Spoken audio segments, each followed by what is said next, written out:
Johannes, what is your view? How to make blockchain industry credible for institutional investors?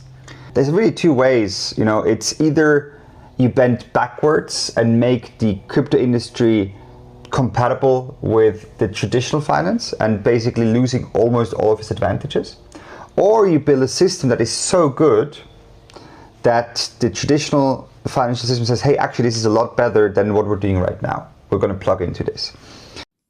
Johannes Kern is the managing director of Frankencoin Association. Frankencoin currently is the largest Swiss franc stablecoin with money supply of more than 30 million Swiss francs. Hi, we're here with Johannes, managing director of Frankencoin Association. Hello, Johannes. Hi, Tatiana. Thank you so much for having me. Amazing to have you here. Johannes, could you please let us know, let's start with the basics. What is actually a stablecoin?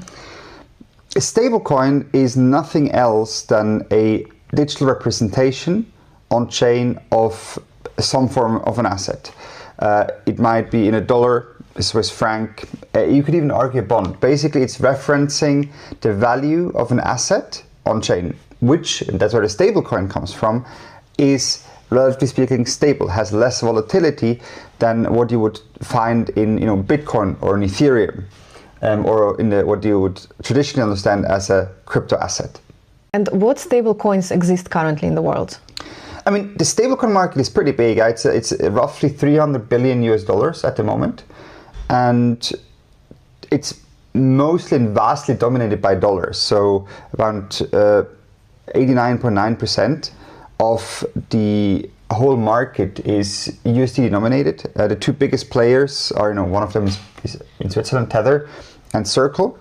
And what they do, and that's actually quite interesting, Tether being the most profitable company in the world, but what they're basically doing is you can give them money and they give you a token for $1, one token, one USDT, one USDC, and you can always go back to them and redeem this token as well. So you can get back your dollar for that one USDT. Now, however, what they do is then they take this money and they put it mainly into US government bonds. And that gives them quite a juicy yield. So that is a very, very lucrative business model.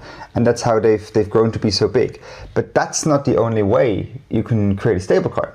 This is kind of the way how Tether became big. But then there's also fully decentralized stablecoins. What does that mean? There's also very big ones. Sky Finance or MakerDAO, which is I think about 10 billion assets at the moment or we call it total value locked, so money in the system. And what they do, they basically create an on-chain bank, meaning you go there and you deposit an asset, for example, Ethereum or tokenized gold, or tokenized real estate, or tokenized shares, and you borrow against this asset.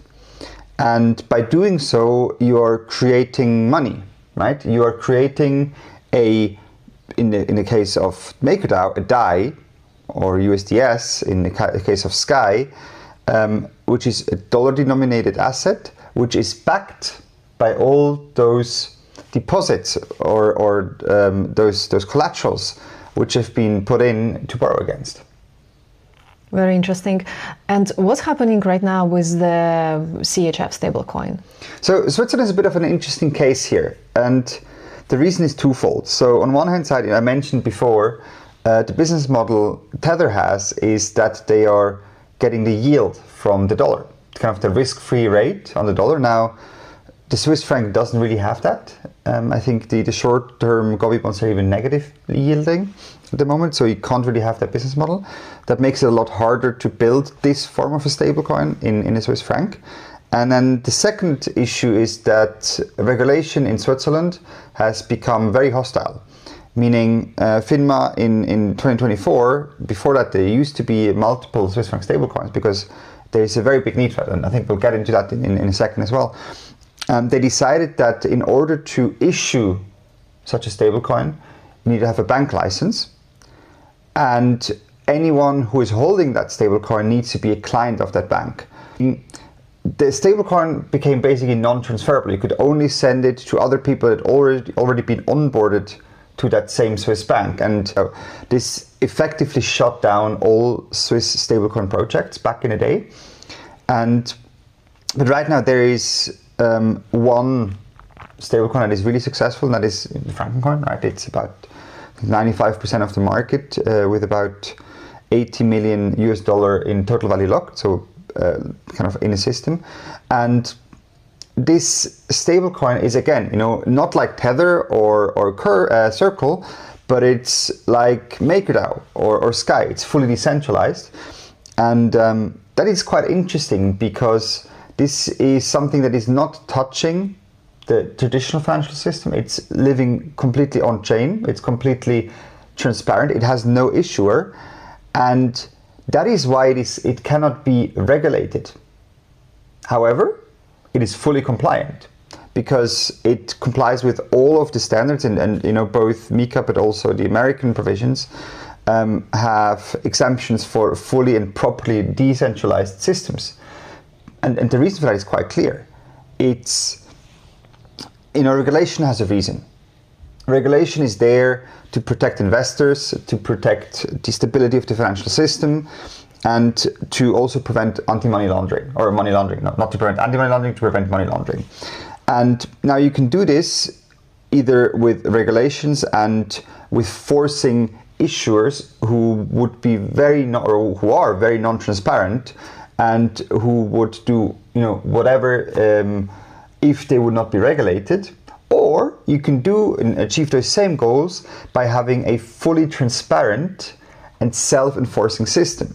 So even if you wanted, you could not use the Frankencoin for any of those nefarious purposes. It's very clear what it does because it's written in code, and that code is on the chain, so it's called smart contracts, which are non-changeable. So you can be sure when you use the system that the system will always work how it was coded, and no one can just go and change things.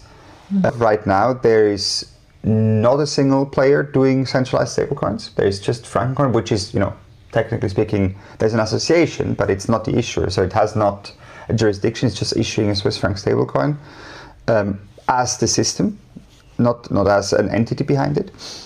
And the only current live stablecoin that exists is the All Unity CHF AU, which is issued under MiCA from Germany, which is, I'm Swiss, so I find it quite funny that the first Swiss franc stablecoin comes from Germany, because the Swiss cannot get a grip on making things that actually are apparently, executable. But it's a very, very small one. It's a very small stablecoin. I think it's about 5 million in assets at the moment.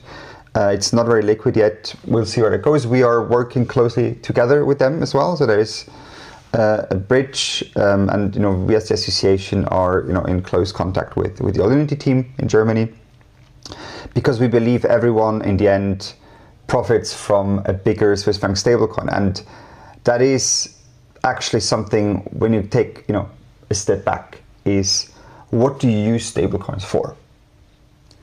And there's, I'd say, two main use cases. One is transactional, meaning you use that stablecoin to, for example, send money somewhere to pay. The typical use case of USDT and USDC is cross-border payments, because it's just vastly more efficient to use a stablecoin, and instead of using the old inefficient banking rails, which take multiple days and are very expensive. In stablecoins you have a 10-second settlement time, and it's fine, right? Money is there. And the dollar is perfectly fine for that. And you don't really need other currencies, because one of the things which change with stablecoins is, because you have such an efficient and quick settlement time, you do not need like multiple pairs in that sense. So let's assume you are thinking in gold, or you're thinking in, Danish kroner, right? And I'm thinking in Swiss francs. Now I want to send you money. Now I think Kenyan shilling, there you go. So either you have to have a very liquid Kenyan shilling Swiss franc market, which it's already how it works today actually, but it's just a lot more efficient with stablecoins. The only thing that you need is, I need to have a very liquid Swiss franc dollar market, and there needs to be a liquid shilling dollar market.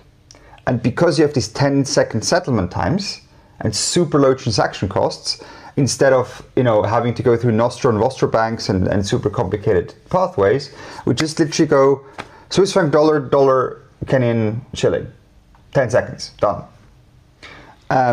And that means that kind of the non-dollar stablecoins become, as transactional currencies, not that relevant and not that big. However, there's a second use case, and that is the store of value. More and more people are looking to actually hold their assets in a digital form, be that stocks, be that gold, be that Bitcoin, be that stable coins. And if you look at the store of value use case, the dollar is not very good. I mean, okay, in many parts of especially the global south, Latin America is a very good example here, the dollar is seen as this super stable currency. Yeah, it's stable against Venezuela, or it's stable against the Argentinian peso. However, against the Swiss franc, it's not very stable. In fact, since 1971, it lost about 85% in value against the Swiss franc. And that's not a secret, right? That is something which is widely known, and that's also why the Swiss franc in a traditional finance plays a very big role as a store of value, like risk-off asset. Bringing it into the digital world enables access to a vastly bigger population to this hedge, to this asset, because it's not necessarily that easy to get Swiss francs as on a normal bank if you're not in Switzerland. So that is the real big use case of a Swiss franc stablecoin. It's a risk-off asset which you can hold, and that is in very, very high demand globally. I mean, Johannes, what is your view? How to make blockchain industry credible for institutional investors? There's really two ways. It's either you bend backwards and make the crypto industry compatible with the traditional finance and basically losing almost all of its advantages, or you build a system that is so good that the traditional financial system says, hey, actually this is a lot better than what we're doing right now. We're going to plug into this. What is the role of Frankencoin Association in that? So the Frankencoin Association is a steward, right? The Frankencoin system itself is a fully permissionless and decentralized system. No one owns it, no one controls it. And the Frankencoin Association is a non-profit association in Switzerland that has the task of basically doing this education, for example, right? Talking about it. We have engineers working in the association that are building tooling on top of the Frankencoin protocol, user interfaces, things which allow people to see it, to understand how it is. Thank you so much for this interview, Johannes. Thank you so much, Tatiana. Thank you for your time.